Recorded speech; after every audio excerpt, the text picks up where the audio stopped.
जय श्रीराम. ज्ञानेश्वरी भावदर्शन अध्याय क्रमांक 6 आणि ओवी क्रमांक 377 पर्यंत आपण मागच्याला आपला अभ्यास आला होता. मागच्याला आपण 367 ते 376 असा अभ्यास केला होता या ओव्यांचा. काही महत्वाच्या मुद्द्यांची उजळणी करून पुढे जाऊया नेहमीच्या पद्धतीप्रमाणे. सगळं योगाचं महात्म्य भगवंत सांगतात आणि मागच्याला आपण उल्लेख केला होता. हे जे 20, 21, 23व्या श्लोकाचं पहिलं चरण, अर्धचरण, हा सगळा विषय योगाचं महात्म्य काय नक्की लाभतं त्या योग्याला. म्हणजे एका दृष्टीने विचार केला तर कशासाठी हे सगळं सुरू आहे. हे झाल्यानंतर म्हणू शकतो यासाठी केलाच होता अट्टहास वगैरे. तर एक छान प्रेरणा त्याच्यातून सुद्धा आपल्याला मिळते. आणि त्या योगाचं वर्णन आपण बऱ्याच वेळा त्या ओवीच्या माध्यमातूनही ऐकतो. जे स्वसुखाचे नि अपारे, सुरवाडलेनी अंतरे, रचिला म्हणून बाहेर पाहून निघाले. इतकं सुंदर सुख, नित्य निरतिशय असा सुखाचा लाभ संपादून, असंच 22व्या श्लोकात म्हटलेलं आहे, यम लब्ध्वा चापरम लाभम मन्यते नाधिकम तथा. आणि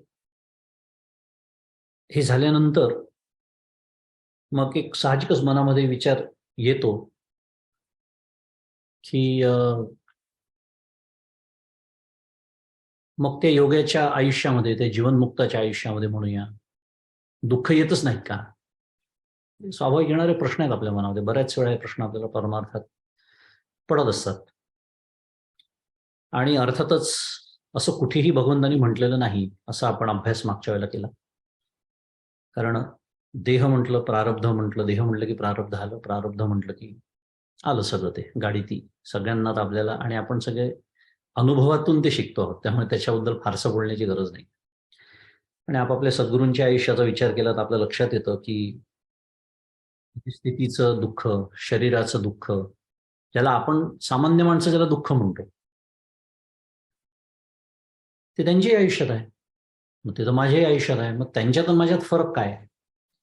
तर त्यांच्यात आणि माझ्यात फरक असा आहे की ते तिची ओवी जी आपल्याला सांगते की मग मेरू ओरे देह दुःखाची नि डोंगरे, दाटी जो पडी भरे चित्त न दटे.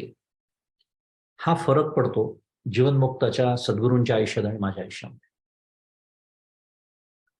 दुःख येणारच नाही असं कुठेच म्हटलेलं नाही.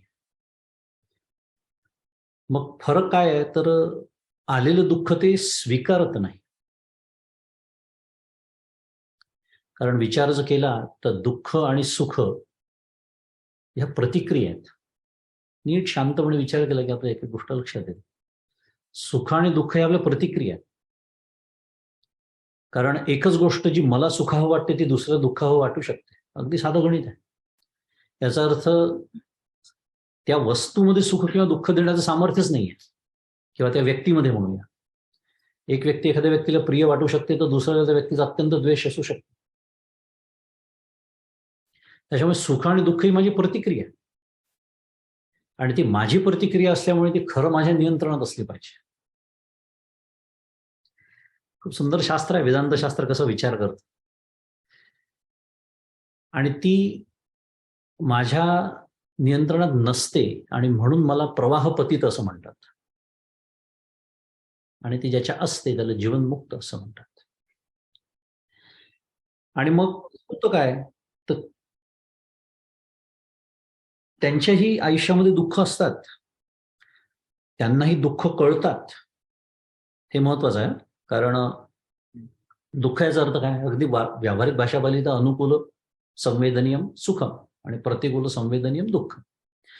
आता दुःख म्हणतोय मी, पण त्याचं सुख गृहीत धरून घ्यायचं की त्यांना सुख कळतं, त्यांना दुःख कळतं, त्यांना अनुकूल कळतं, त्यांना प्रतिकूल कळतं. काका नेहमी सांगतात, संत म्हणजे दगड नव्हे, अंतःकरण आहे ना त्यांना. मग ते कसं कळतं तर हे सांगणारा एक अतिशय सुंदर श्लोक आपण मागच्याला पंचदशीला पाहिला होता. दुःख प्राप्तौ नच उद्वेगौ यथा पूर्वम यतो विद्रुक गंगामग्नम अर्धकायस्य पुंस शीतोष्णधीर यथा, असं पंचदशीतला श्लोक बघितला होता आपण. तो श्लोक असं सांगतोय की अतिशय सुंदर दृष्टांत त्या पंचदशीमध्ये आलेला आहे. माझा खूप आवडता श्लोक आहे हा, कारण काय होणार आहे काय होणार नाही, मग त्यांना दुःख जर कळतं, या इथपर्यंत त्यांच्यातून माझ्यात साम्यच आहे, फरक इथूनच तर पुढे फरक पडायला लागतो. आणि त्याचा दृष्टांत ही पंचदशी असं सांगते की जणू काही एखादा गंगेच्या प्रवाहात उभा असं छान शीतल प्रवाह आहे.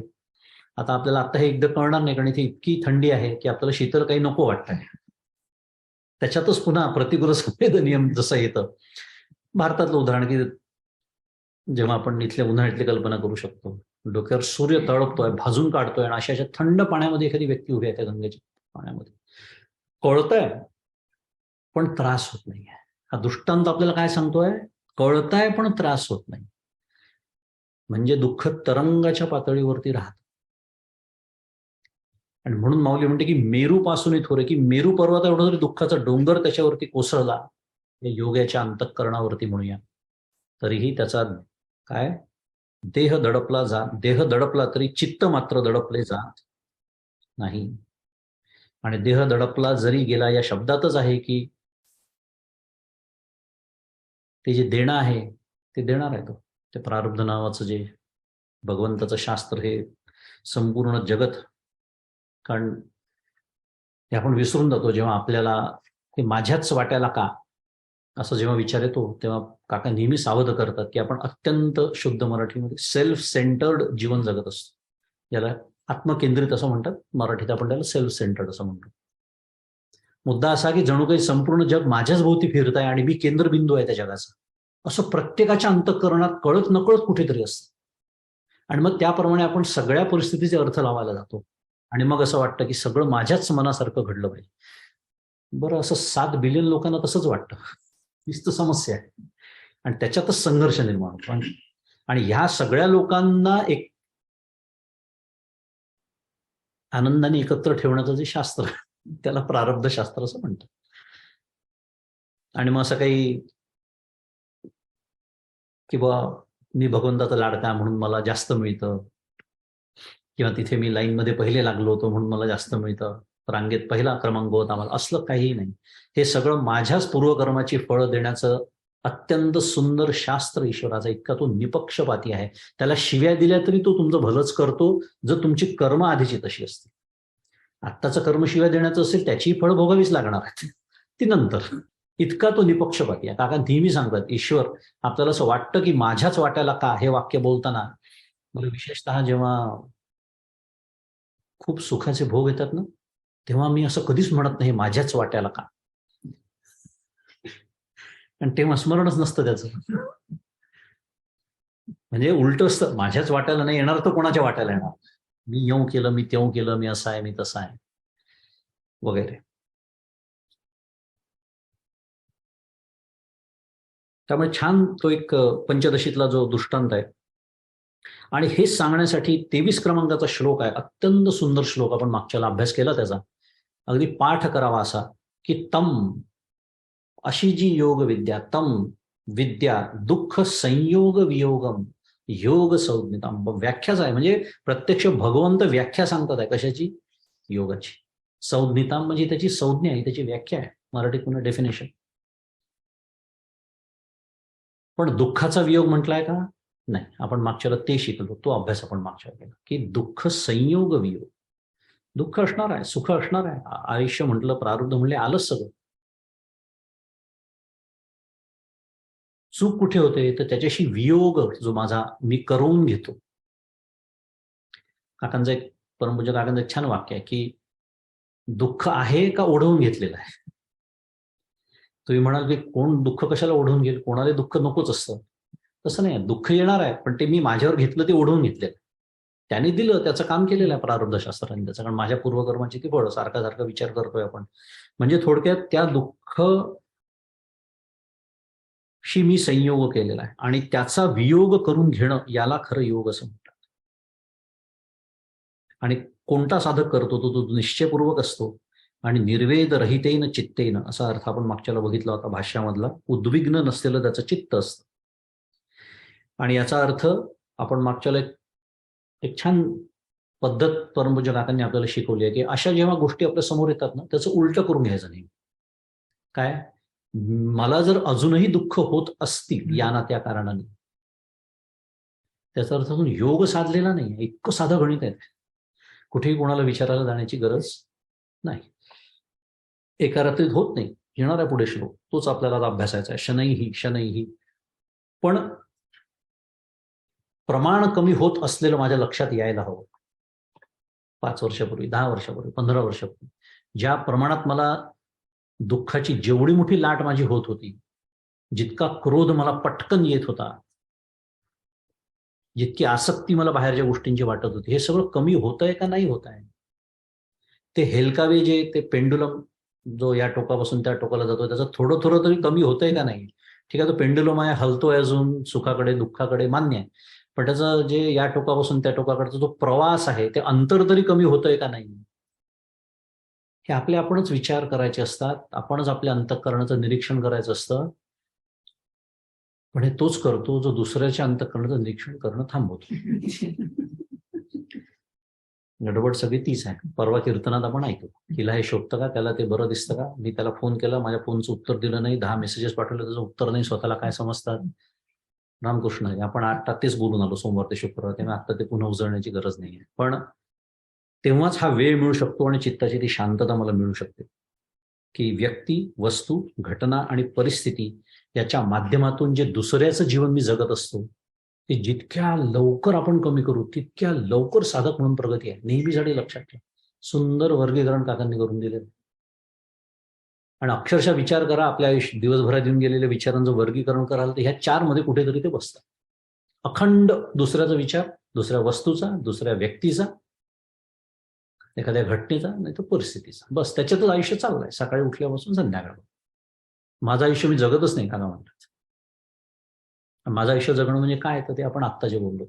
मग या अभ्यासाला सगळा वेळ मिळतो, मग लक्षात येतं, मग निरीक्षण करता येतं, मग साधनेत सातत्य येतं. कारण काय वाक्य शिकलो आपण त्या दिवशी, प्रतिकूल आवरल्याशिवाय अनुकूलाचं सातत्य टिकत नाही. हे आहे प्रतिकूल आवरण. ते जसं जसं मी आवरायला लागतो तसं तसं अनुकूलाचं सातत्य टिकायला लागतं. हेच विचार मला उठवतात नामस्मरणातून, हेच विचार मला त्या ध्यानातून उठवतात. बसूच देत नाही. बसलो तर त्याचा उपयोग होत नाही, कारण नुसतं देह बसलेला असतो ना, मन बाहेरच फिरत असतं. आणि म्हणून इथे इतकं सगळं ज्याच्या चित्तात नाही असं उद्विग्न नसलेलं, निर्वेद रहित आणि निश्चयपूर्वक ज्यांनी हा सगळं सातत्य सांभाळलेलं आहे अशाच साधकाला दुःख संयोगाचा वियोग होतो, म्हणजे त्याला योग प्राप्त होतो.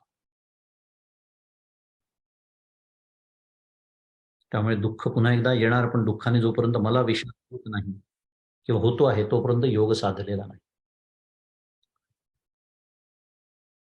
पुढे संकल्प प्रभवान कामान हा जो श्लोक आपण बघितला 24 क्रमांकाचा, की पुन्हा एकदा वर्णन करायला सुरुवात करतात आहे की संकल्पापासून उत्पन्न झालेल्या सर्व इच्छांचा सर्वतोपरी त्याग आणि मनाने इंद्रियांचा सर्व बाजूने निग्रह करून, असा तो श्लोक आपण मागच्याला पाहिला होता. विषय तिथे अर्धवट आहे अर्थातच, तोच आता पुढे आपण बघणार आहोत. पण किती वेळा सांगितलंय संकल्प प्रभवान कामान. संकल्पापासून विषय निर्माण होतो, म्हणजे इच्छा निर्माण होते, काम निर्माण होतो. म्हणजे कामाचं बाप, कामाचे वडील कोण आहे? संकल्प. आणि मग माऊलीने ते सगळं वर्णन मागच्याला आपण आठवत असेल की त्याला तो पुत्रशोकाचं दुःख संकल्पाला द्यायचा आहे. थोडक्यामध्ये एक तर संकल्प मुळावर घाव घाला, संकल्पच बंद करा, नाही तर काम हळूहळू आवर्ते घ्या. आणि म्हणून आपण पहिले काय शिकलो, त्या योगाला काय मिळतं, हे कशासाठी करायचं हे नेहमीसाठी लक्षात ठेवायचं. कारण जर समर्थ आपल्याला सावध करत असतील की विषय जनित सुखे सौख्य होणार नाही, आणि मला तर सौख्य हवाय, मला सगळ्यांना आपल्याला हवाय, आपल्याला निरतिशय आनंद हवाय, कोणालाही सातिशय आनंद आवडत नाही. आपल्याला अवीट आनंद हवाय, वीट येणारा आनंद आपल्याला आवडत नाही, ज्या सगळ्याला सुख म्हणतात. आणि आपल्याला हवाय आनंद. करायच्या गोष्टी चाललंय आयुष्य, आणि परमार्थ फर्स्ट क्लास सुरू आहे. कोणी विचारलं तर आजच्या अभ्यासाकडे वळू. श्लोक क्रमांक 25. शनैः शनैः रूप परमेत बुद्ध्या धृतिगृहीतया आत्मसंस्थं मनः कृत्वा न किंचिदपि चिंतयेत. पदच्छेद आहे त्याचा. शनैः शनैः उपरमेत बुद्ध्या धृतिगृहीतया आत्मसंस्थं मनः कृत्वा न किंचित अपि चिंतयेत. त्याचा अर्थ असा आहे की सात्विक धैर्याने वश केलेल्या निश्चयात्मक बुद्धीने मनाला हळूहळू विषयापासून परावृत्त करावे आणि आत्म्याचे ठिकाणी स्थित करून दुसऱ्या कोणत्याही विषयाचे चिंतन करू नये.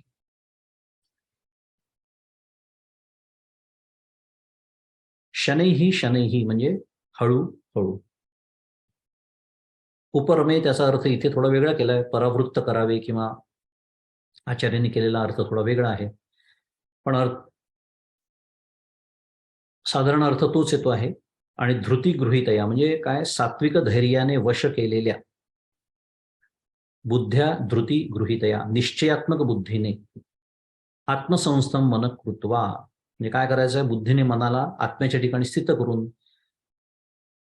न किंचित अपि चिंतयेत म्हणजे दुसऱ्या कुठल्याही विषयाचे चिंतन करू नये. आपण शनैः शनैः याचा अर्थ हळूहळू असा अर्थ बघतोच आहोत. शनैः शनैः याचा आचार्यांनी थोडासा किंचित वेगळा अर्थ केला आहे, तो म्हणजे क्रमाक्रमान. कोणता क्रम? तर तो आधी आत्ता सगळं सांगितलेला क्रम. इतके जे सगळे श्लोक आपण अभ्यासले त्या क्रमाने हळूहळू हळूहळू क्रमाने क्रमाने घाई न करता. साधारण अर्थ तोच येतोय, थोडंसं त्याच्यामध्ये परत क्रमाक्रमाने. आणि कसं? तर बुद्धीद्वारा. कशी बुद्धी? धैर्ययुक्त बुद्धी, निश्चयात्मक बुद्धी आहे. त्या पुढे येणारच आहे आपल्या त्याला दैवी संपदेमध्ये हा सगळं वर्णन आहे. सुरुवातच त्या अध्यायाची या श्लोकापासून. पण हे जे धैर्य आहे ना, हे धैर्य तोच एकवटतो ज्याला महात्म्य कळलेलं आहे, काकांच्यावर मोटिवेशन ज्याचं व्यवस्थित झालेलं आहे, एकदा ज्याला नीट कळलेलं आहे त्याचाच निश्चय होतो. कारण मला रोज निश्चय करून घ्यावा लागतो. काका म्हणतात त्याचा अर्थ निश्चय झालेलाच नाही, कारण निश्चय हा एकदाच करायचा. निश्चय हा एकदाच करायचा असतो. मी इतका वाहवत जातो रोजच्या आयुष्यामध्ये की रोजच्या रोज ते काका म्हणतात वांग निश्चय, रोज करायचा रोज मोडायचा, रोज करायचा रोज मोडायचा. शुक्रवारी संध्याकाळी एकदम मस्त जबरदस्त निश्चय ज्ञानेश्वरीचा अभ्यास करतात. पुन्हा शनिवार सकाळपासून चालली गडबड. हेच चाललंय आपलं. हरकत नाही. पुन्हा शनैः शनैः, पण हळूहळू हळूहळू त्या निश्चयाचा जोर वाढला पाहिजे, त्याचं बळ वाढलं पाहिजे. अशी बुद्धी पाहिजे. त्या बुद्धीने काय करायचंय? तर त्या ठिकाणी तर ती मनाला हे करू शकेल. आहेत पुढे अजून 1-2 उपाय दिले आहेत माऊलींनी. शेवटी ती माऊली आहे, झाली आहे आपल्यावरती दयावंत. आपण बघूया ते. पण आत्ताच्या ह्या श्लोकाचा संदर्भात विचार करताना त्याचा अर्थ असा आहे. आणि याला आचार्य म्हणतात आहे एष योगस्य परमो विधी. इथे श्लोकामध्ये नाही आहे, पण आचार्यांनी म्हटलेलं आहे की योगाचा हा परम म्हणजे सर्वश्रेष्ठ विधी आहे. निश्चयात्मक बुद्धीने आपल्या मनाला विषयांपासून परावृत्त करून ओढून आणून थोडक्यामध्ये आत्म्याच्या ठिकाणी ब्रह्माच्या ठिकाणी स्थित करायचं आहे. बुद्धी धैर्या होय वसवटा तरी मनाते अनुभवाच्या वाटा हळूहळू करी प्रतिष्ठा आत्मभुवनी. बुद्धी जर धैर्याचे आश्रयस्थान झाली तर ती मनाला अनुभवाच्या मार्गाने नेऊन त्याला आत्म्याच्या घरात हळूहळू स्थिर करते. याही एकेपरी प्राप्ती आहे विचारी हे न ठके तरी सोपारी आणि का ऐके. याही एका पद्धतीने ब्रह्मप्राप्ती होऊ शकते याचा तू विचार कर, माऊली म्हणते. हा, आणि हे साधन देखील करता येणे शक्य नसेल तर आणखी एक सोपी युक्ती सांगतो. आता सोपीच्या पुढे मी इथे कसा स्माइली फेस काढून घेतलाय माझ्या इथे. माऊलींसाठी सोपं हो. आमच्यासाठी कितीही उपाय सांगा आणि कोणतेही उपाय सांगा, कारण ते विषयातलं जोपर्यंत जात नाही ना, काहीही होत नाही. देहबुद्धी ते आत्मबुद्धी करावी. आणि विषय का आवडतात? देहबुद्धी आहे म्हणून. ते सगळी गाडी सारखी सारखी तिथेच आहे, आली पाहिजे. मी देह आहे, विषयातलं काय, हे जग सत्य आहे, विषयातला आनंद सत्य आहे, मी करता आहे, मी भोगता, हे घट्ट धरून ठेवायचं आणि बाकी काहीही करायचं. एक सुंदर दृष्टांत कीर्तनात आपण ऐकला परवा. काय, रात्रभर वल्ले मारत होते, किती मेहनत केली त्यांनी. अक्षरशः असं होतं. फारच सुंदर दृष्टांत आहे तो, मला खूप आवडतो. कारण आपलं सगळं लक्ष कशावर असतं, आपण केंद्रित करतो वल्ले मारण्यावरती. आणि मग आपणच आपल्याला असं सर्टिफिकेट म्हणजे प्रमाणपत्र देतो की इतके वल्ले मारले, याचा अर्थ प्रवास झालेला असलाच पाहिजे आपण. जोपर्यंत देहबुद्धीचे दूर सोडत नाही ना, कितीही जोर जोरात वल्ले मारा, ती होडी जागेवरच उभी राहणार.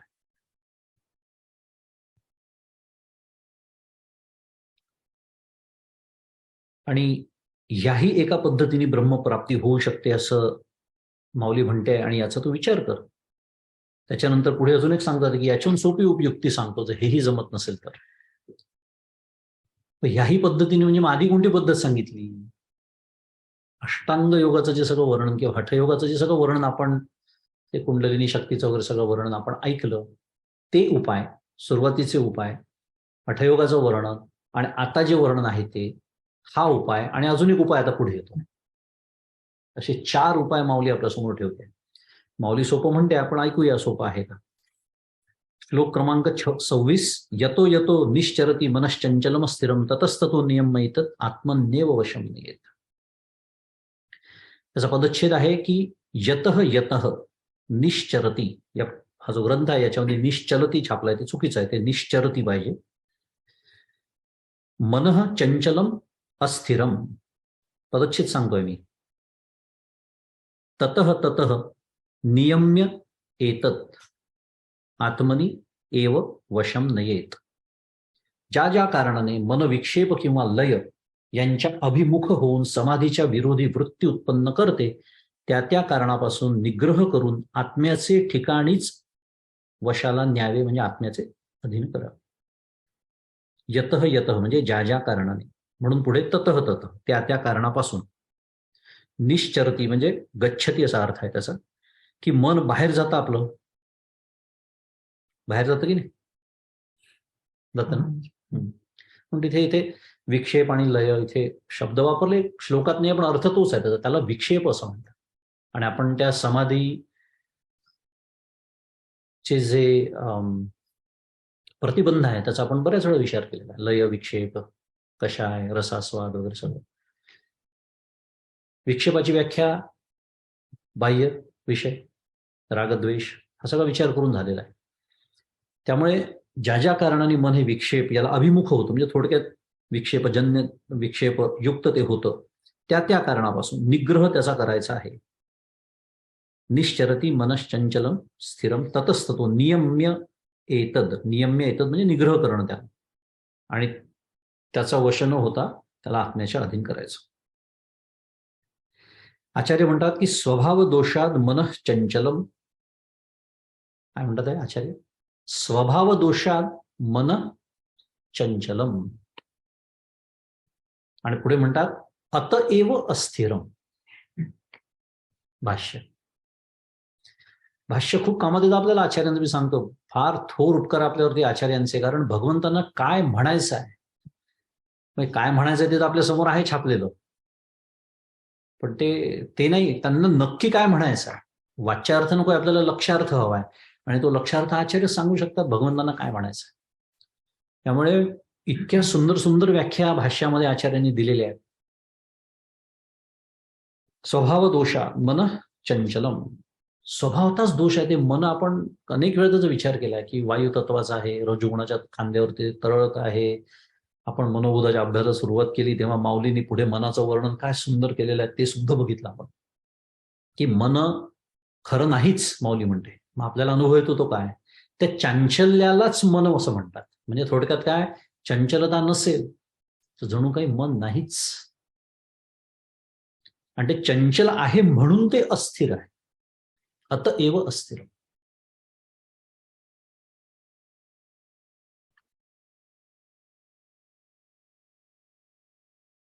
आणि असं जेव्हा मन आपलं ध्यानाच्या वेळेला बाहेर जातं वेगवेगळ्या कारणाने, जिथे जातं तिथून त्याला ओढून परत आणायचं. उपाय काय सांगतात आहे हा सांगतात आहे ना चौथा उपाय. नाही तर पुन्हा या सगळ्यात आपल्याला काय सांगतात आहे ते विसरून जाऊ आपण. आहे पुढे त्यांनी यादी पण दिलेली आहे.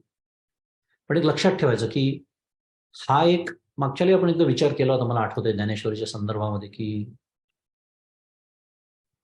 जिथे गेला आहे तिथून आणायचं ही पहिली गोष्ट, आणि परत आणून काय करायचं तर इथे लावायचं. आणि हे करत राहावं लागतं, वर्षानुवर्ष हे करत राहावं. फक्त मी जसं मगाशी म्हणालो, हळूहळू बाहेर जाण्याचं प्रमाणच मुळात कमी झालं पाहिजे. आणि साधं गणित आहे, ते जेवढ्या दूर जाईल आणि जेवढ्या वेगाने जाईल, कारण जेवढ्या वेगाने जाईल तेवढ्या दूर ते जाईल, तेवढं त्याला बाहेर परत आणायला त्रास होतो. एकदा आपण बोललो होतो दृष्टांत छान, की लहान मुलं असेल बाहेर अंगणात खेळत असेल त्याला पटकन घरात आणतात, चला संध्याकाळ झाली हातपाय धुवा शुभम करोती म्हणा, म्हणजे असं पूर्वीच्या काळी रामकृष्ण हरी पद्धत होती. तर असं करायचे मुलं, म्हणजे तर लवकर आणायचं. पण तोच जो मुलगा कुठेतरी गेला असेल खेळायला 5-10 किलोमीटर दूर, कल्पना करा त्याला आणायला. तसं माझं मन जर दिवसभर वाटेल तिथे जर मी भरकटू देत असेल, आणि मग काका म्हणतात तसं संध्याकाळी जेठा मारून बसणे, काहीही होणार नाही. शुद्ध Marathi, nothing is going to happen. Photo काढता येईल, माझं समाधान होईल, चेक. बसला होता का रे ध्यानाला? हो बसलो होतो, चेक. तो चेकचा परमार्थ झाला. मग फक्त प्रत्यक्षात आतमध्ये काहीच होणार नाही, कारण त्या मनाला आतमध्ये तिकडनं ओढून आणण्यासाठीच माझे इतके कष्ट वाया जाणार आहेत. मुळात असतं मी देवासाठी 10 मिनिटं राखून ठेवलेले असतात, फारच उदार असेल तर 30 मिनिटं. जाऊ दे, एकात नाही की गोष्ट आठवत जाते. सांगायला हरकत नाही, काकांचा एक अतिशय सुंदर दृष्टांत आहे, सगळ्यांनी खूप जणांनी ऐकलाय, पण छान दृष्टांत आहे. की एक अत्यंत गुंड मुलगा असतो, काका म्हणतात. त्याची एक पद्धत असते, बापानी नोकरी करून बाप घरी आला, महिन्याच्या शेवटी पगार मिळाला की ते सगळे पैसे बापाकडून काढून घ्यायचे आणि त्यातले 100, 150, 200 रुपये अतिशय उदार मताने त्या बापाला वापरायला द्यायचे. आपल्याला हे असं ऐकलं की पहिल्यांदा जेव्हा दृष्टांत तुम्ही ऐकता तेव्हा काय वाटतं, आपला काही संबंध नाही, आपण तर काही असे नाही, आपण असं कधी करत नाही. पण हे विसरून जातो आपण, ह्या दृष्टांत आहे, दृष्टांत आहे, या संपूर्ण काळावर ज्याची सत्ता आहे, ज्यांनी मला हा देह दिलेला आहे, ज्यांनी मला हे सगळं व्यवस्थित प्रारब्धाने दिलेलं आहे, त्याला मी मोठ्या उदार मताने 10 मिनिटं ते 30 मिनिटं देतो, सकाळी आणि संध्याकाळी. म्हणजे त्या गुंड मुलामध्ये आणि माझ्यामध्ये काय फरक आहे, असा प्रश्न माझे सद्गुरू विचारतात. याचा अर्थ काय आहे? याचा अर्थ त्या अर्ध्या तासाचा फक्त 1 तास करावा असा अर्थ नाहीये. याचा अर्थ आहे अखंड जागृतीमध्ये त्याचंच चिंतन, त्याचंच अनुसंधान. सटवीची राती न विसंबीजे वाती, ईश्वर निर्णय चित्ती वाहणे सदा, माऊली म्हणते. हे केलं ना तर या गोष्टी होतात, हा मुद्दा सुरू आहे. नाही तर खूप कठीण जातं हे सगळं करायला. मग त्याला इथे जे म्हटलंय की जरा वश करून आत्म्याच्या अधीन करावं, ते सोपं जातं. आता नियमूची हा एकला जीवे करावा आपुला, जैसा कृतनिश्चयाची बोला बाहेरा नोहे. आता हा एकटा निग्रहच मनापासून आपला करावा, की ज्या योगाने ते चित्त निग्रहाकरिता केलेल्या निश्चयरूपी शब्दाच्या बाहेर जाणार नाही, असे ते निग्रहरूपी मालकाच्या आज्ञेचे उल्लंघन करणार नाही, इतके ते चित्त निश्चयाच्या स्वाधीन करा. हा एक उपायावर त्यातला. अजून माऊली ज्याला सोपा म्हणते तो नाहीच आहे, हा पुढच्या उभी देणार. पण हा पण एक उपाय आहे की निग्रह म्हणजे निश्चय, ही प्रगतीचे टप्पे आहे. विचार केला तर आपण एखाद्या साधकाची, आपण ज्याला म्हणतो ना फार अधिकारी, आपण म्हणतो एखाद्यास की हा अधिकारी साधक आहे, याचा अर्थ काय की त्याचा निश्चय इतका पक्का आहे की त्याचं मन त्याच्या निश्चयाच्या बाहेर जात नाही. इंद्रिय म्हणतील करीती, माऊलींची अजून एक ओवी आहे ज्ञानेश्वरी. इंद्रिय सुद्धा, इंद्रिय मन म्हणजेच पर्यायी इंद्रिय, इंद्रिय पर्यायी मन असं म्हणू शकतो आपण. त्यांनी एकदा ठरवलं की नाही बाहेर जाणार, आता मी ध्यानाला बसणार आहे, आता बस एकाग्र म्हटल्यानंतर एकाग्र, या विषयावरती एकाग्र, असे असतात. पण त्यांनी हे दिवसभर स्वतःला सांभाळून सावरून ठेवलेलं असतं, तेव्हा कुठेच हे शक्य होतं. किंवा आपण ज्यांना कधी कधी परमार्थातले अपस्टार्ट जम्पस्टार्ट म्हणतो, की जे दैवी संपदा घेऊनच आलेले आहेत, पण पुन्हा घेऊन आल्याचा अर्थ काय? या जन्मात ते मागच्या जन्मी साधनं केलेलीच आहे, साधनेतून सुटका नाहीच आहे. त्यांचं असं होतं काय की त्यांचं चित्त त्यांच्या निश्चयरूपी त्या शब्दाच्या बाहेर जात नाही. जरी येतुलिनी चित्त स्थिरावे तरी काजा आले स्वभावे, नाहीतरी घालावे मोकलुनी. आता माऊली पुढचा उपाय सांगते, थोडासा सोपा उपाय आहे, थोडासा त्या दृष्टीने थोडासा सोपा आहे. कोणता? जर एवढ्या निग्रहाच्या निश्चयाने चित्त स्थिर झाले तर आपोआपच ते फलापर्यंत आले असे मानावे. परंतु जर ते चित्त एवढ्याने आत्म्याचे ठिकाणी स्थिर नाही झाले तर त्याला मोकळे सोडून द्यावे. इथे थांबायचं नाही आहे, कारण हे तर मी रोजच करतो. म्हणजे आता याच्यातही थोडी गंमत आहे, काय ज्ञानमाची मेघ असावी कदाचित, की मोकळे सोडून द्यावे याच्यामध्ये जणू काही ते माझ्या याच्यात आहे असं गृहीत धरलेलं आहे. मला सोडावंच लागत नाही, ते मोकाटच असतं. ही माझी अवस्था. म्हणून म्हणलं कदाचित ज्ञानमाची मेघ असू शकते, मोकळे सोडून द्यावे, नाहीतरी घालावे मोकलुनी. मग मोकलिले जेथ जाईल तेथून नियमूची घेऊन येईल, ऐसेनी स्थैर्याची होईल सावियाची की. जे मी मगाशी म्हणत होतो तो हा उपाय, की मग मोकळे सोडलेले जे चित्त ज्या ज्या विषयांकडे जाईल तेथून तो निग्रहच त्याला परत घेऊन येईल. आणि असे पुष्कळ वेळा घडले म्हणजे ते आपोआपच स्थिर होईल.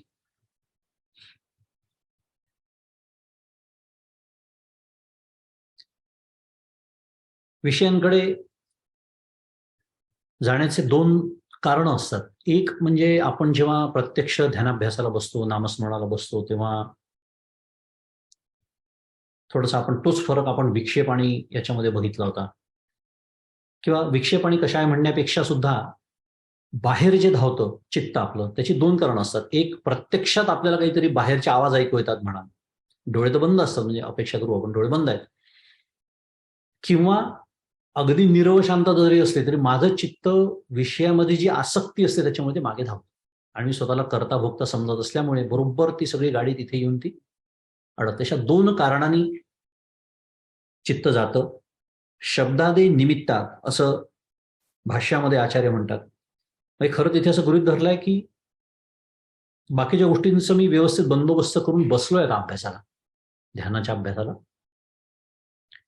पण शब्दादी निमित्ताने बाहेर जात आहे अजून माझं चित्त. आवाज येतात काही. आता आमच्या इथे मी बसलो, आमच्या इथे वरती माहित नाही सकाळच्या वेळेला एक तर ते माझ्या आधी उठतात. मी कितीही सकाळी उठलो तरी माझ्या आधी ते कावळे आणि ते कबूतर, कावळे नाही आमच्या इथे चिमण्या, चुकलं माझं, कावळे ते काकांचा दृष्टांत आहे. चिमणे आणि कबूतर त्यांचा जो काही तिथे चाललेला असतो सकाळचा. एक काकांनी दृष्टांत दिलेला आहेच तो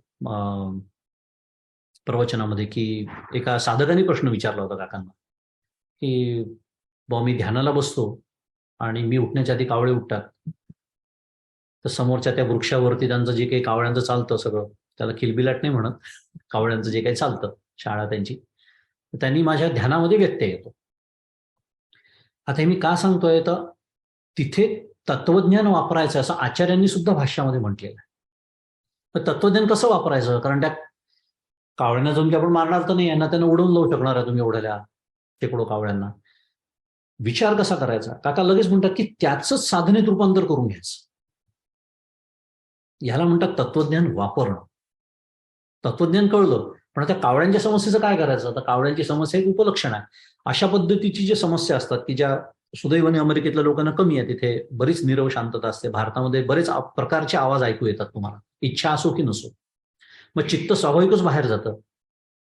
उगीच ऑटो रिक्षा जाते, कुठून तरी आवाज येतो. निमित्त रिक्षाचं होतं, पण त्या रिक्षातून मला ना आवडलेले पाहुणे आठवतात 4 दिवसापूर्वी आलेले.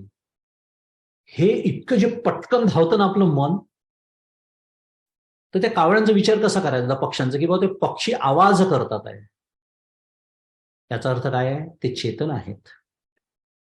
आवाज कशामुळे होतो, कुठलीही जेव्हा कृती होते, क्रिया होते, तेव्हा त्याला ऊर्जा लागते. मग ती ऊर्जा कोणती आहे, ती प्राणांची ऊर्जा आहे. म्हणजे त्या कावळ्यामध्ये, त्या कबुतरामध्ये, त्या चिमण्यांमध्ये, त्या माणसामध्ये काय आहे, प्राणांची ऊर्जा आहे. त्या प्राणाच्या ऊर्जेवरती हे कार्य घडतंय आवाजाचं. पण मग त्या प्राणांच्या मागे कोण आहे, कोणाच्या अधिष्ठानावरती प्राण काम करतात. कुठपर्यंत पोहोचलो आपण? जिथे पोचायला पाहिजे तिथपर्यंत पोहोचलो. काय केलं? कावळ्यांची जी समस्या आहे त्याचं साधनेत रूपांतर करून घेतलं. ह्याला म्हणतात कला. डॉक्टर काका नेहमी शास्त्र आणि कला यातला फरक समजून सांगतात. When you try to operationalize the philosophy, it is called an art. छान वाटलं असं थोडं मराठीमधून बरं भारदस्त वाटलं. तुम्ही जेव्हा आपण जे काही शिकतो ते जेव्हा आपण आचरणात आणण्याचा प्रयत्न करतो ना, त्याला कला म्हणतात. आणि ती प्रत्येकासाठी वेगळी असते. प्रत्येकाच्या समस्या पण वेगळ्या असतात. मला कदाचित बाहेरची आवाज येणार नाही, मला कदाचित माझा गुडघा दुखायला लागेल. एक कल्पना करा. म्हणून प्रत्येकाच्या समस्या वेगळ्या असू शकतात. मग तेव्हाही विचार करता आले पाहिजे, गुडघा दुखतोय, मी दुखतोय का? झाली सुरुवात. ह्यालाच तर तत्वचिंतन म्हणतात. तो गुडघा माझा आहे म्हणजे तो मी नव्हे. झाली. काहीही माझ्या समोर आलं की त्याला धरून तिकडेच जाता आलं पाहिजे. याला म्हणतात सुतावरून स्वर्ग गाठ, चांगल्या अर्थाने. पण हे कोण करतो? ज्यांनी ठरवूनच बसलेलं आहे की नाही मला हवंच आहे. मी काय करतो? जाऊ दे, आज बहुतेक कावळ्यांची इच्छा म्हणजेच परमेश्वराची इच्छा असावी की माझं ध्यान, मी ध्यानाला वगैरे बसू नये, 10 मिनिटात बाहेर. आणि त्या दिवशीच मी बसलो होतो, चेक. मग अशी चेकचा परमार्थ कसं माणूस आपण स्वतःला साधक म्हणून फसवत जातो. आणि याला परमपूज्य काका साधना भास असं म्हणतात. असं वाटतं माझी साधना सुरू आहे, प्रत्यक्षात काहीही घडलेलं नसतं.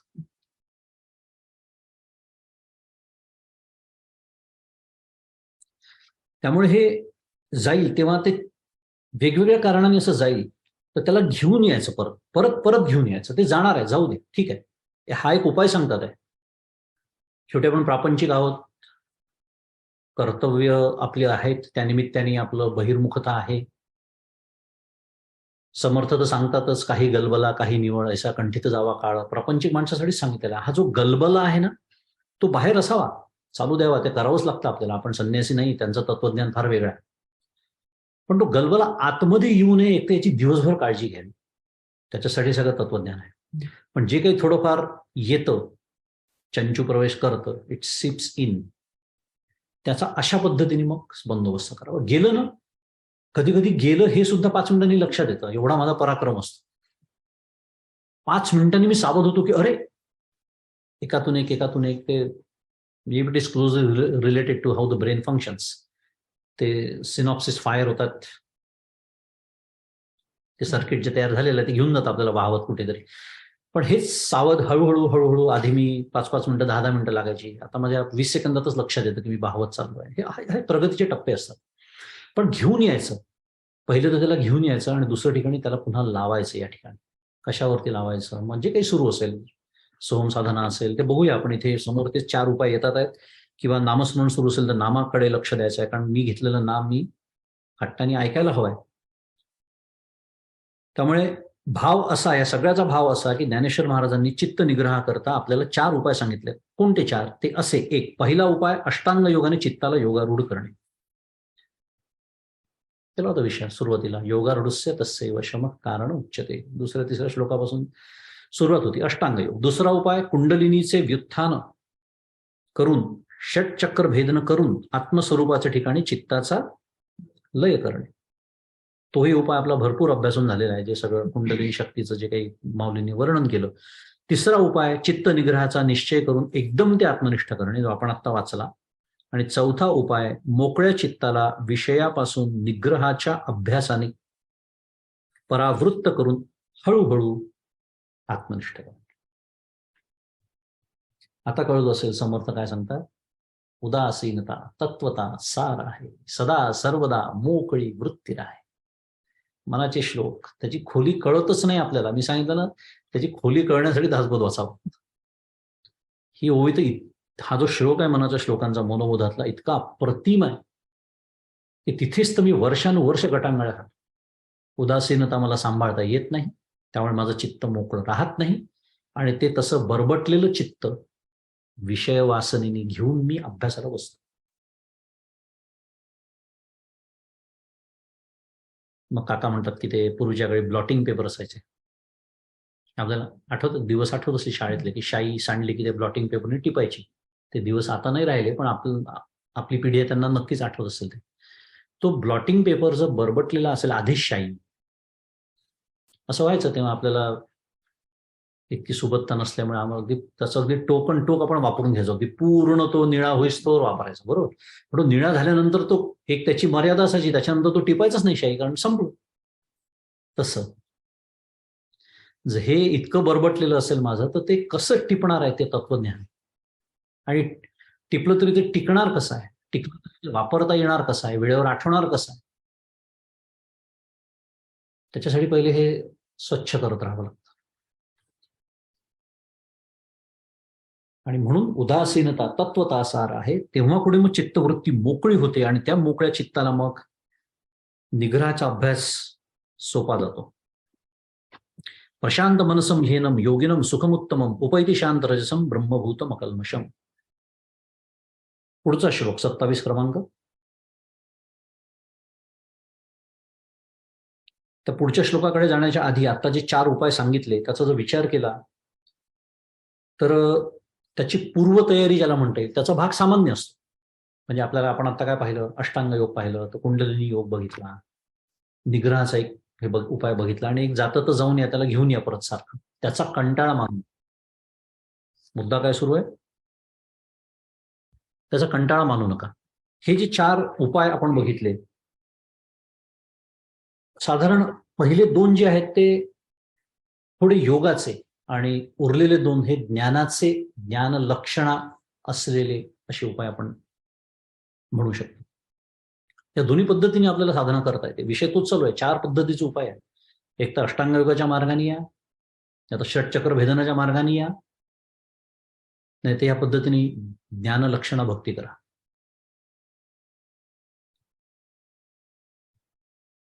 आणि हे झाल्यानंतर काय होतं, तर प्रशांत मनसम ही एनम. आता पदच्छेद बघूया श्लोकाचा 27.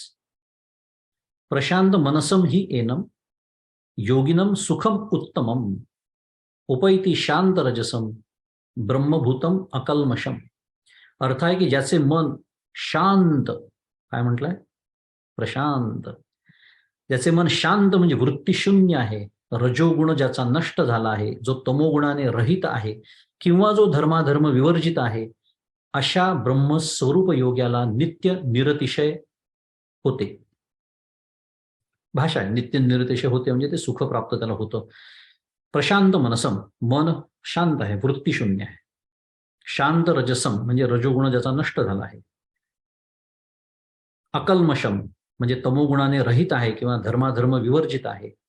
एनम म्हणजे अशा, ब्रह्मभूतम म्हणजे ब्रह्मस्वरूप, योगिनम म्हणजे योग्याला, नित्य म्हणजे उत्तमम निरतिशय सुखम, उपैती म्हणजे प्राप्त होते.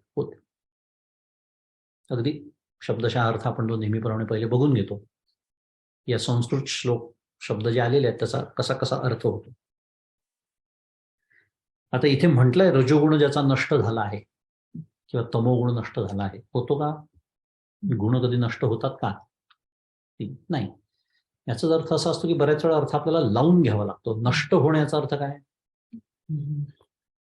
तो इतका क्षीण होतो. सत्वगुणाचं एवढं प्राबल्य असतं की जणू काही रजोगुण, जणू काही, ते शब्द अशाला घालून घ्यायचा, जणू काही तो नष्टच झालेला आहे. असला तरी त्याचा प्रभावच नाही, याला म्हणायचं नष्ट. नष्ट होत नसतो, रजोगुण नष्ट होत नाही, कुठलाच गुण नष्ट होत नसतो. शांत रजसमची व्याख्या आचार्य सांगतात, प्रक्षीण मोहादी क्लेश रजसम इत्यर्थ. प्रक्षीण, प्रकर्षाने क्षीण होतो. जसं प्रशांत मनसम तसं प्रक्षीण, प्रकर्षाने क्षीण होतो, जणू त्याचा प्रभाव पूर्णपणे नाहीसाच होतो. रजोगुणाच्या ज्या ज्या अभिव्यक्ती माझ्या आयुष्यामध्ये आहेत, रजोगुणच तर धुमाकूळ घालत असतो ना आपल्या आयुष्यामध्ये, तमोगुण तसा बऱ्यापैकी कमी असतो आपला, म्हणून तर आपल्याला ज्ञानेश्वरी ऐकाविषयी वाटते. सुदैवाने तेवढं नाही आपल्याकडे, पण जो धुमाकूळ असतो तो रजोगुणाचाच असतो बहुतांश वेळ. माझ्या आयुष्यामध्ये प्रभाव त्याचा असतो, पण हे योगाच्या आयुष्यामध्ये तो प्रक्षीण झालेला असतो. आणि त्यामुळे त्याची जी अभिव्यक्ती किंवा त्याचे जे परिणाम, त्याचे जे क्लेश, मोहादी क्लेश, ते सगळे शांत झालेले आहेत असा. आणि इथे तमोगुणाचा उल्लेख नाहीये, पण इथे अकल्मषम म्हटलेला आहे. तोच शब्द पुढच्या श्लोकात येणार 28, विगत कल्मशः, अकल्मशः, तोच शब्द तिथे पुन्हा पुन्हा पुढच्या श्लोकात आहे आपल्या भगवंताने वापरला. धर्माधर्म विवर्जित असा त्याचा अर्थ आहे. तमोगुण रहित म्हणा, धर्माधर्म विवर्जित. आपण आत्ता परवा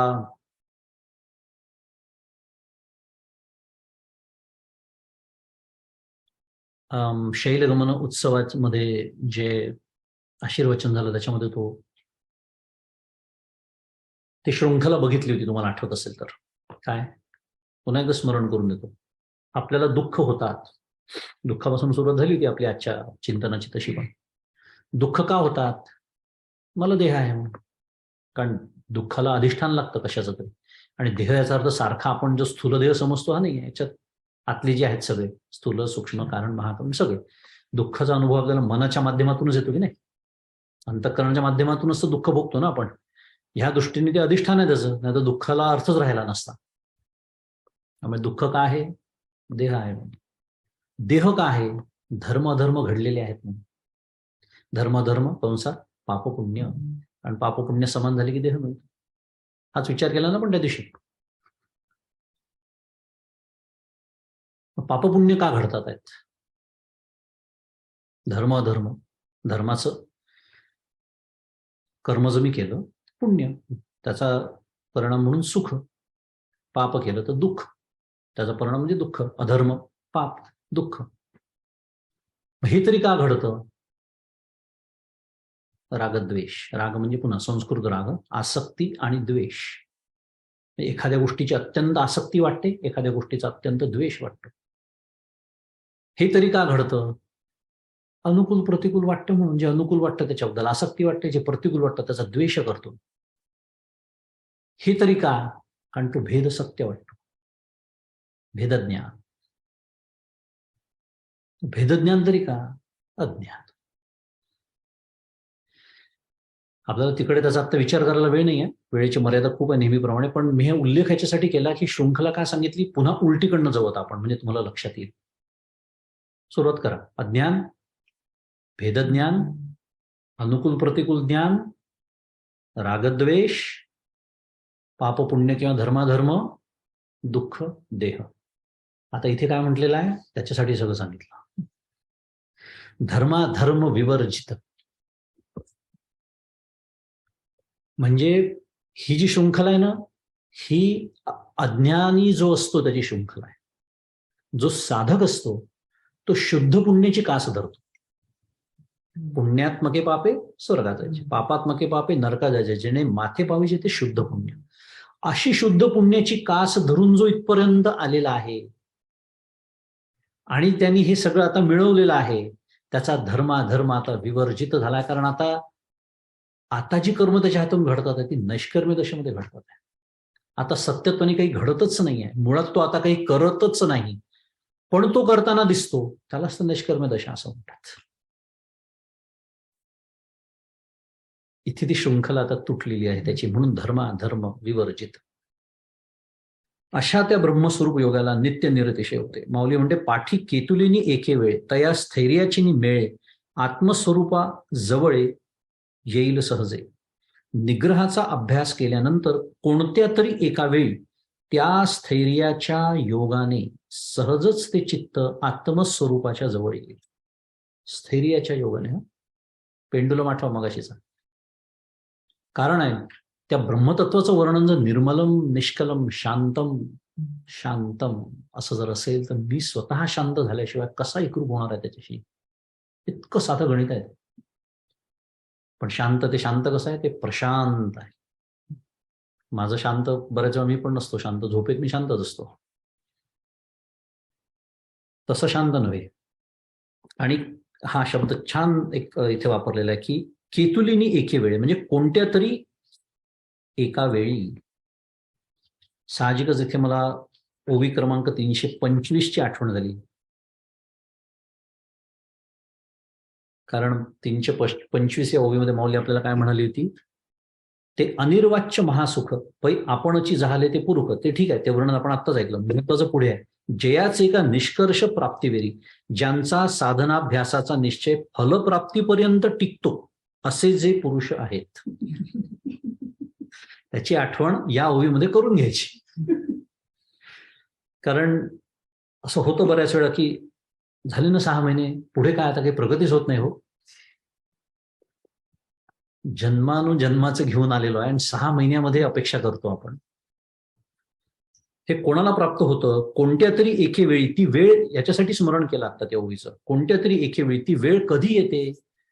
जर फलप्राप्तीपर्यंत माझा निश्चय टिकला तर ती वेळ येणार आहे, नाही तर ती वेळ कधीच येणार नाही. निदान या जन्मात ते येणार नाही. ते महत्वाचं आहे. तया ते देखुनी अंगा घडेल, तेथे अद्वैती द्वैत बुडेल आणि ऐक्य तेजी उघडेल त्रैलोक्य आहे. काय सुंदर वर्णन आहे माऊलींचं बघा.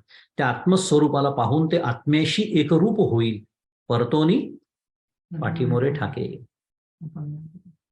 आपण पे देखे देखत खेव म्हण, ओळखे म्हणे हे तत्व मी. अगदी तीच ओवी इथे आहे की जेव्हा ते आपल्याला आत्म्याला बघेल, त्याची एकरूप होईल, त्या अवस्थेत अद्वैतात द्वैत बुडेल आणि ऐक्याच्या प्रकाशाने हे त्रैलोक्य प्रकाशित होईल.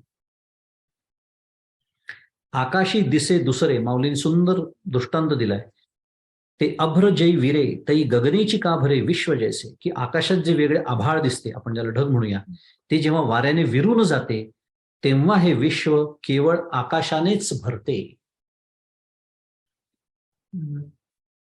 फार सुंदर आहे. मार्मिकता असतात. माऊलींचा दृष्टांत आहे तो. कोणी साध्या कोणी दिलेला दृष्टांत नाही आहे तो. हे सगळं जेव्हा होतं तेव्हा आभाळ निर्माण होतं, असे शब्द आहेत का इथे कुठे? म्हणजे आकाश निर्माण होतं, चुकलं, आभाळ नाही, आकाश निर्माण होतं असा शब्द आहे का कुठे? नाही. आकाश असतंच. मग गडबड कुठे झाली? ते मध्ये आभाळ नावाचं जे प्रकरण आलं. म्हणजे काय आहे?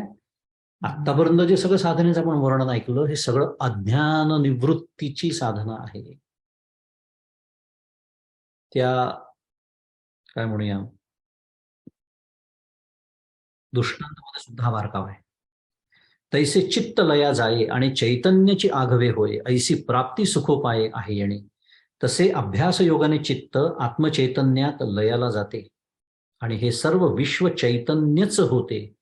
तात्पर्य काय की या सुखकारक उपायाने अशी आत्मप्राप्ती होते. काय अनुभव येतो? त्रैलोक्य प्रकाशित होते. हे समस्त हे श्री वासुदेव ऐसा प्रतिती रसाचा ओतरा भाव. पुढचं चरण राहू देऊ आपण सध्या. आता आपल्याला काय एवढंच वापरून घ्यायचं. असा प्रत्यक्ष अनुभव येतो की संपूर्ण चराचर प्रकाशित होतं. इथे प्रकाशित होतं याचा अर्थ माहिती आहे आपल्याला, ज्ञानरूप तुम्ही त्या परमात्म्याशी तुम्ही एकरूप झालेले असता. असा अतिशय सुंदर अनुभव आहे. 5 मिनिटं आपण सुरू करूया. पुढचा श्लोक 28 क्रमांक. युंजन्नेवम सदात्मानम योगी विगत कल्मषः सुखेन ब्रह्मसंस्पर्श मत्यंतम सुखमश्नुते. युंजन एवम सदा आत्मानम. युंजन एवम हा शब्द बऱ्याच वेळा आलेला. युंजन एवम सदा आत्मानम योगी विगत कल्मषः सुखेन ब्रह्मसंस्पर्शम अत्यंतम सुखम अश्नुते. की याप्रमाणे सर्व काळ आत्मस्वरूपाच्या ठिकाणी चित्ताला स्थिर करणारा योगी धर्माधर्मरहित होऊन पुन्हा विगत कल्मषः. तो कल्मष शब्द आपण अकल्मष आपण मगाशीच ऐकला तो शब्द. त्याचा अर्थ धर्माधर्म रहित होऊन अनायासे ब्रह्मस्वरूप देशकाल वस्तू मर्यादा रहित अशा सुखाला प्राप्त होतो. सदा म्हणजे सर्व काळ. युंजन एवम सदा आत्मानम. आत्मानम म्हणजे आत्मस्वरूपाच्या ठिकाणी. चित्ताला स्थिर करणारा योगी धर्माधर्म रहित म्हणजे विगत कल्मषः. अनायासे ब्रह्मस्वरूप म्हणजे ब्रह्मसंस्पर्शम अत्यंतम सुखम देशकाल वस्तू मर्यादा रहित अशा सुखाला अश्नुते म्हणजे प्राप्त होतो. आता मागच्याला आपण आचार्यांनी केलेला अत्यंतचा अर्थ बघितला होता, आठवत असेल तर. ज्याला अंत नाही त्याला अत्यंत असं म्हणतात. म्हणून इथे काय म्हटलंय? देशकाल मर्यादा रहित. तिथे देशाची मर्यादा नाही, तिथे काळाची मर्यादा नाही. उलट त्याच्यावर ज्याची सत्ता चालते, ज्याच्या अधिष्ठानावरती देश आणि काळ, देश म्हणजे आपण ज्याला शुद्ध मराठी स्पेस म्हणतो आणि मराठीतच टाइम असं म्हणतो, काळात. एक चौथं डायमेन्शन आईन्स्टाईनने आपल्याला सांगितलं. त्याच्यानंतर बरेच डायमेन्शन्स निघाले स्ट्रिंग थेअरीचे, सोडून देऊ आपण. पण हे सगळं ज्याच्या अधिष्ठानावरती कार्य करतात असं ते अमर्याद त्या सुखाला तो प्राप्त होतो. ब्रह्मसंस्पर्श असा शब्द इथे आलेला आहे. आचार्यांनी केलेला अर्थ आहे ब्रह्मणा परेण संस्पर्शो यस्य तद. तृतीय विभक्ती आहे. ब्रह्मणा परेण. ब्रह्मणा, ब्रह्मण शब्दाची तृतीय विभक्ती, की त्याच्या हे ब्रह्माचं जे वर्णन आहे, हे जे अमर्याद, हे सगळं ब्रह्माचं वर्णन आहे, त्याच्याशी तो एकरूप होतो असा त्याचा अर्थ. या सोपिया योग स्थिती उकल देखील गा बहुती संकल्पाची संपत्ती रुसोनिया. पुष्कळ साधकांनी विषय वासनारूपी संपत्तीवर रुसून, काय सुंदर वर्णन केलं आपण, विषय वासनारूपी संपत्तीवर रुसून त्यांचा त्याग करून अशा सोप्या योगनिष्ठेने आत्मप्राप्तीचा उलगडा जाणला आहे. ते सुखाचिनी सांगाते आले परब्रह्मा आतवते तेथ लवण जैसे जळाते सांडून येणे. ते साधक सुखाच्या संगतीने सुलभ उपायाच्या साह्याने परब्रह्माच्या आत आले. त्या अवस्थेत पाण्यात मीठ विरघळून गेल्यानंतर ते जसे पाण्याला सोडून देण्याचे जाणत नाही. कशाचं वर्णन आहे? अद्वैताचं वर्णन आहे. कशासाठी बुद्धाने सांगितलं अद्वैताचं वर्णन आहे? तर लक्षात येतच आहे, कारण तिथे आता एकरूपता झालेली आहे. पण एवढं सगळं कुंडलिनी योग किंवा अष्टांग योगाचं वर्णन केल्यानंतर माऊली कशाचं वर्णन? अद्वैत, म्हणजे त्या योगामधला जो द्वैत भाग आहे तो माऊलींना मान्य नाही. हे आपण प्रस्तावनेत बघितलं होतं, आठवत असेल, किंवा पहिल्या अध्यायाच्या संदर्भात आणि प्रस्तावनेत बघितलं की तिथे त्या योगामध्ये प्रत्यक्ष जेव्हा ते घडतं ते मान्य आहे, पण जगाचं सत्यत्व ते सोडत नाहीत, ते माऊलींना मान्य नाही. कारण नाही तर अध्यास माऊलींनी सांगितला नसता. तैसे होय तिये मेळी मग समरस्याची रावळी महासुखाची दिवाळी जगेसी दिसे. तशी स्थिती ब्रह्माशी एकरूप झाल्यानंतर होते आणि मग समरसतेच्या राजवाड्यात जगासह महासुखाची दिवाळी दिसते. ऐसे आपुले पायवरी चालीजे आपुले पाठीवरी हे पार्था न आगवे तरी आन ऐके, की याप्रमाणे आपल्याच पायाने आपल्याच पाठीवर चालावे, तसा हा अद्वैत प्रकार आहे. अर्जुना, मी आतापर्यंत तुला जे चित्तस्थैर्याचे उपाय सांगितले ते जर स्वाधीन करता आले नाहीत तर आणखी एक उपाय सांग. ऐक, नाही घाबरू नका, आज नाही बघणार आपण तो उपाय, उद्याच पुढच्याला, म्हणजे पुढच्याला बघणार आहे. पण आपल्या पायाने आपल्याच पाठीवर चालावे. परतोनी पाठीवर टाकतो. आपण पे देखे. ती जे वळण आहे आतमध्ये, ती जी वृत्ती अंतर्मुख होणं आहे, ज्याला वृत्ती व्याप्ती असं म्हणतात. फलव्याप्तीचा तर प्रश्नच नाही, अनेक वेळा तो विचार करून आपला झालेला आहे. कारण तो ज्याला बघायचा आहे, म्हणजे ज्याला अनुभवायचं आहे, ज्याला पाहायचं आहे म्हणजे ज्याला अनुभवायचं आहे, तो स्वतःच ज्ञानरूप असल्यामुळे तिथे फलव्याप्तीची गरजच नाही. पण वृत्तीव्याप्तीची गरज आहे. ते हे स्वतःच्या पायाने आपल्याच पायाने आपल्या पाठीवर चालणं आहे, ती वृत्तीव्याप्ती आहे. असो, आपण ओवी क्रमांक 390 पर्यंत आलेलो आहोत. आपल्या वाचनाला तिथे विराम देऊया आणि तो जो अजून एक उपाय माऊली आपल्यावरती कृपावंत दयावंत होऊन आपल्याला सांगणार आहे तो पुढच्या ऐकूया. ज्ञानेश्वर महाराज की जय.